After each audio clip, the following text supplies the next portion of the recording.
kubwa kabisa katika zile zinazo trend. Jana usiku kulikuwa na birthday ya Aziz Ki, lakini kama unavyofahamu ni Ramadhani na Aziz Ki na Mobeto ni watu ambao wamefunga ndoa hivi karibuni, na jana bwana walisherehekea iftari yao pamoja na wadau mbalimbali kina Mwijaku, wachezaji wa Yanga, benchi la ufundi la Yanga, lakini pia vile vile na wadau mbalimbali wengine, ndugu jamaa na marafiki.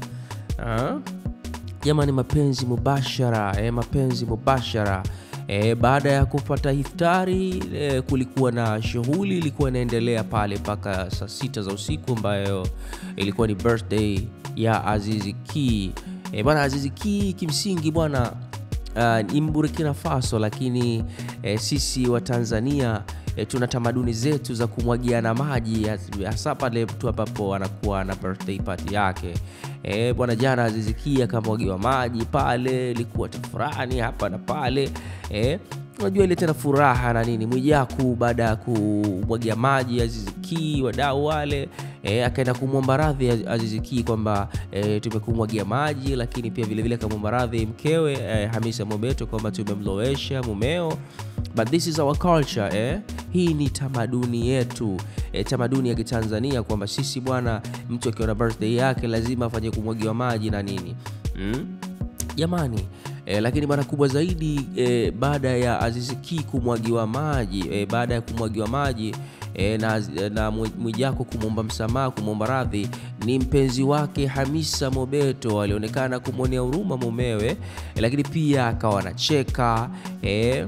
anacheka labda pengine kwa kumwonea huruma, lakini pia kwa maneno ya Mwijaku, lakini alionyesha mapenzi zaidi. Baada ya hapo alionyesha mapenzi na kuchukua leso kwenda kumfuta mumewe.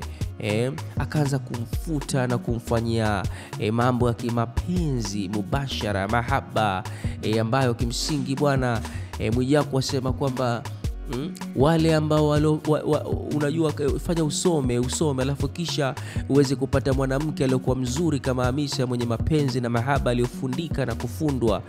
Tizama hapo jinsi ambavyo wanamuenzi mumewe, jinsi ambavyo anavompeti na kumfutafuta ile maji. Mashallah, hakika Aziz Ki amepata mwanamke bora sana, mwanamke mzuri, mwenye kujali, mwenye kukea, mbele ya wadau wote hawa wanafanya mapenzi hayo hadharani. Jamani, hayo ni mapenzi jamani. Bila shaka watu wanajiuliza sana kwamba tumeshuhudia sasa kwamba Aziz Ki na Mobeto wakipata iftari pamoja baada ya ndoa yao, vile wakifurahia pamoja na wadau. Wengine wakawa na comment na kusema kwamba walitarajia pia vile vile kuona mambo haya yakifanyika kwa bibi Zuchu na Diamond Platinum, kwamba wangetarajia kuona siku kama hii wanaalika watu kwenye iftari pamoja kama mume na mke, kama vile ilivyokuwa kitabiriwa kwamba Diamond na Zuchu watapata kufunga ndoa karibuni, kabla ya Ramadhani, labda pengine ili mradi bibi Zuchu akampikie mahanjumanti Diamond Platinum, kama vile ambavyo Aziz Ki alivyopikiwa mahanjumanti na Mobeto. Unavyoona hapo jamani, chakula kilikuwa kitamu sana. Watu wamekisifia sana chakula cha Mobeto. Mashallah, alipikia mumewe mapenzi mubashara, akiwa amempeti, kumwenzi, kumlisha. Jamani, ilikuwa imependeza sana siku ya jana usiku, ambapo Aziz Ki ilikuwa ni birthday party yake, wakamfanyia surprise. Mambo alikuwa mengi sana, lakini pia vile vile wadau mbalimbali walionyesha kufurahi sana mapenzi yao hawa.